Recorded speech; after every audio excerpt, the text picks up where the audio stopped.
From the sublime to the ridiculous.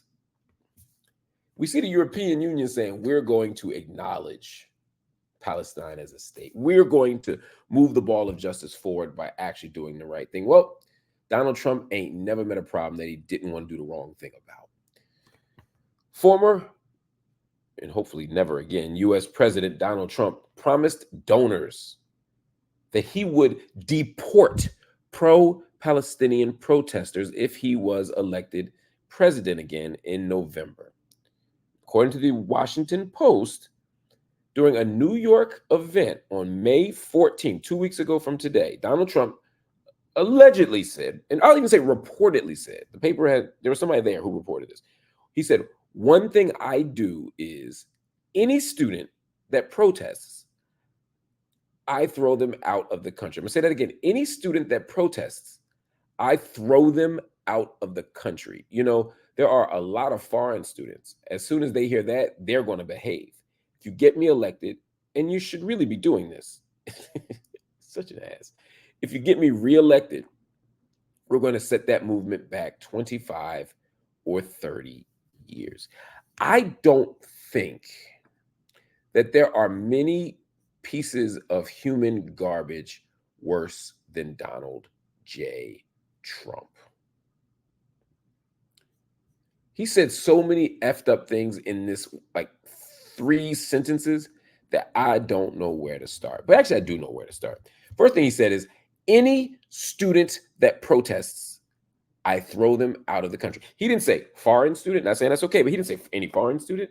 He didn't say any student that commits a crime. He didn't say any student that commits murder. He didn't say any student that shows an unconstitutional allegiance to another nation state. Those are all things that you could at least make a superficial defense of. He says any student that protests, I throw them out of the country. So if my kid who's in college goes to a protest, now you're going to kick them out of the country. And where are you going to put them? Where do you send them? Where are you going to send my daughter?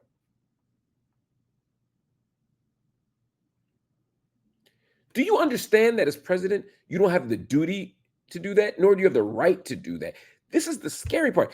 Every time Donald Trump talks about his presidential campaign and he starts to make promises about what his presidential administration would look like, he says things like, I'm going to ignore the Constitution for a day or two, right? I'm going to not follow the rule. I'm going to do this. I'm going to do that. Now you're saying you're going to deport people permanently? You're going to take away people's citizenship because they went to a protest? Now, I know it's just talk. It's bluster. It's bombast. This fool didn't write a speech, didn't read a speech. He's just yapping, and he thinks no one's going to hear it because he thinks he's behind closed doors. So he's just talking. I don't take Donald Trump seriously, but this reflects a tenor. He's a liar and a hustler. He says what people want to hear, and the fact that he thinks that his base wants to hear that, and the one thing he's smart about is knowing what his base wants. The fact that he thinks that's what they want to hear says a lot about where we are as a country. Then the next thing he says is there are a lot of foreign students. So now he's going to target people from other countries? As soon as they hear that, they're going to behave. He's going to scare them. You're going to use the power of the state to compel speech or to deny speech, to compel protest and resistance, or to deny protest and resistance. I mean, come on. He's not even pretending not to be a fascist. He's not even pretending. Then he says, if you get me elected, and you really should be doing this, if you get me reelected, we're going to set that movement back 25 or 30 years. So what movement is that?